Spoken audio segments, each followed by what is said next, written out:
வேக்சினால நிறைய heart attack வருதா, வேக்சினால நிறைய பிளட் கிளாட் வந்துட்டு ஸ்ட்ரோக்ஸ் வருதா, பக்கவாதம் வருதா, ஒரு சீரியஸ் சைடு எஃபெக்ட்ஸ் வருதா என்னங்கிற ஒரு கன்ஃபியூஷன்ஸ் ஓடிக்கிட்டே தான் இருக்கு. அதை பத்தி கொஞ்சம் விலாவரியா பேச விரும்புறேன்.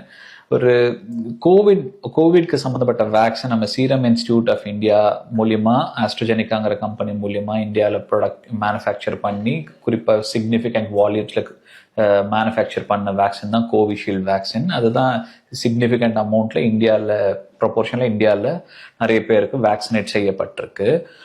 அந்த வேக்சின் கொடுத்த பிறகு அந்த வேக்சினால ஒரு சிவியர் கோவிட்னு சொல்லக்கூடிய எப்படின்னா மூச்சு திணறல் அதிகமாக வந்துட்டு இன்டென்சிவ் கேர் ஐசியூ கேர் ரெக்வயரிங்கோ இல்லை உயிராபத்து உள்ளக்கூடிய அளவுக்கு போகக்கூடிய கோவிட் இல்னஸ் எல்லாமே வந்து சிக்னிஃபிகண்டாக குறையப்பட்டிருக்கு. நம்ம ஃபர்ஸ்ட் வேவ் இல்லை செகண்ட் வேவ் பார்த்தீங்கன்னா மோர்டாலிட்டி அதிகமாக உயிராபத்து இல்லை பாதிப்பு ரொம்ப அதிகமாகவே இருந்துச்சு. அதனுடைய தாக்கம் கோவிடோட தாக்கம் அதிகமாகவே இருந்துச்சு.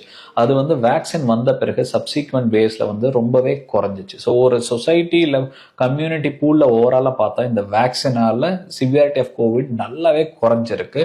அந்த எஃபிகசியை பேஸ் பண்ணி தான் இந்த வேக்சினும் லான்ச் பண்ணி எல்லாருக்கும் சிக்னிஃபிகண்ட் ஆஃப் பாப்புலேஷனுக்கு அக்ராஸ் த குளோப் போடப்பட்டிருக்கு. குறிப்பாக இந்தியாலையும் அதை வேக்சினேட் நிறைய பேருக்கு செய்யப்பட்டிருக்கு. பட் ஒரு கன்ஃபியூசிங் ஒப்பீனியன்ஸ் இல்லை ஒரு கான்ஃப்ளிக்டிங் தாட்ஸ் என்ன அப்படின்னு பார்த்தீங்கன்னா, இந்த வேக்சின் போட்ட பிறகு இந்த 3 இயர்ஸ்ல ஹார்ட் அட்டாக் ரிஸ்க் அதிகமாகுதா, இல்லை வேக்சின் போட்டவங்களில் ஹார்ட் பிளட் கிளாட்டிங் ரிஸ்க் அதிகமாகுதாங்கிறது.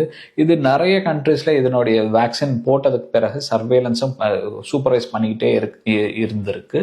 அந்த வேக்சின் போட்ட புதுசுல சில பேருக்கு ஹார்ட் அட்டாக்கோ இல்லை பிரெயின்ல பிளட் கிளாட்டோ இல்லை நுரையீரல பிளட் கிளாட்டோ இல்லை காலில் பிளட் கிளாட்டோ இல்லை அங்கங்கே பிளட் கிளாட் வந்து பிளட் கிளாட் ஃபார்ம் ஆகிறதால பிளேட்லெட் கவுண்ட் குறையிறது, இது வந்து சில கேசஸ்ல ரேராக ரிப்போர்ட் செய்யப்பட்டிருக்கு.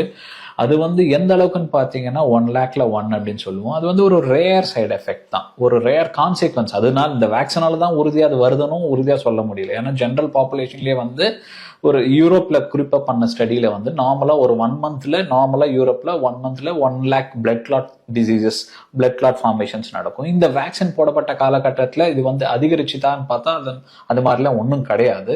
பட் இந்த வேக்சினால பிளட் கிளாட் ஃபார்ம் ஆகாதுன்னு உறுதியாக கண்டிப்பா டிஸ்ப்ரூவும் பண்ண முடியாது. பட் இந்த வேக்சின்ல இருந்து வரக்கூடிய பாசிபிலிட்டி வந்து 1 in 1 lakh, 1 லட்சம் பேர்ல ஒருத்தருக்கு பிளட் கிளாட் வரக்கூடிய வாய்ப்பு இருந்திருக்கலாம்.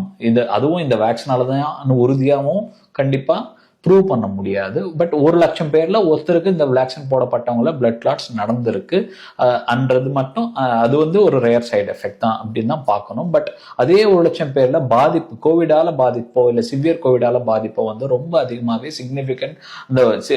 சிக்னிஃபிகண்ட் ஷேர்ல வந்து குறைக்கப்பட்டிருக்கு. ஸோ ஓவரால கம்யூனிட்டிக்கு வந்து இந்த வேக்சின் கண்டிப்பா ஒரு நல்லதுதான் நல்லதுதான் கொடுத்துருக்குன்ற மாதிரி தான் இதை பார்க்கணும். ரெண்டாவது, இந்த வேக்சின் 3 வருஷத்துக்கு முந்தி போட்ட வேக்சின் வந்து இன்னைக்கும் தொடர்ச்சியா எனக்கு ஹார்ட் அட்டாக் ரிஸ்க் வருதுமா, இல்ல பிளட் கிளாட்டால நிறைய ஸ்ட்ரோக் இல்ல மற்ற பக்கவாதம் இந்த மாதிரி வியாதிகள் வர்றதுக்கு உண்டான வாய்ப்புகள் அதிகமா இருக்கு அப்படின்னு கேட்டேன். அதுவும் இந்த 3 இயர்ஸ்ல ஹார்ட் அட்டாக் ரிஸ்க் ஏதாச்சும் அதிகமாயிட்டே இருக்குங்களா அப்படின்னு கேட்டா அப்படி கிடையாது. லாஸ்ட் ஒரு 2-3 டெகேட்ஸாவே ஹார்ட் அட்டாக் ரிஸ்க் குறிப்பா யங்கர் ஏஜ் குரூப்ல வந்து கிராஜுவலா இன்க்ரீஸ் ஆகிட்டே தான் இருக்கு. அது ஏன் பார்த்தீங்கன்னா லைஃப் ஸ்டைல்ல கண்டிப்பா சேஞ்சஸ் இருக்கிறதுனால, நம்ம சாப்பிட்ற உணவுலையும் சேஞ்சஸ் இருக்கிறதுனால, நம்ம பிசிக்கல் ஆக்டிவிட்டி லெவல் இன்டென்சிட்டி ஒரு கம்யூனிட்டியில குறைஞ்சிக்கிட்டே வரதால, பிளஸ் ஹெல்தி லைஃப் ஸ்டைலுக்கு தூரமா நம்ம விலகி போறதால, இப்போ சன் எக்ஸ்போஜரும் குறையறதால, தண்ணி அடிக்குவேட்ட கன்சம்ஷன் குறையறதால, இந்த மாதிரி அன்ஹெல்தி லைஃப் ஸ்டைல் நோக்கி நம்ம உணவும் இல்லை லைஃப் ஸ்டைலும் பிசிக்கல் ஆக்டிவிட்டி லெவலும் நோக்கி போயிட்டே இருக்கிறதால ஹார்ட் அட்டாக் ரிஸ்க் கண்டிப்பா கிராஜுவலா லாஸ்ட் ஒரு 2-3 டெகேட்ஸா யங்கர் ஏஜ் குரூப்ல சின்ன வயசுலயே 30-50 வயசுலயே வரவங்களே ஹார்ட் அட்டாக் ரிஸ்க் வந்து அதிகரிச்சுட்டே போயிட்டு இருக்கு. அப்படிதான் தவிர இந்த வேக்சினால லாங் டேர்ம்ல கான்சிக்வன்ஸ் ஆஃப் ஹார்ட் அட்டாக்கோ இல்ல லாங் டேர்ம் இந்த வேக்சினால பிளட் கிளாட் ரிலேட்டட் ரிஸ்கோ அதிகமா இருக்குமா அப்படின்னு கேட்டா கண்டிப்பா இருக்கிற வாய்ப்பு ரொம்ப ரொம்ப ரொம்ப கம்மி இல்லை அப்படின்னே சொல்லலாம்.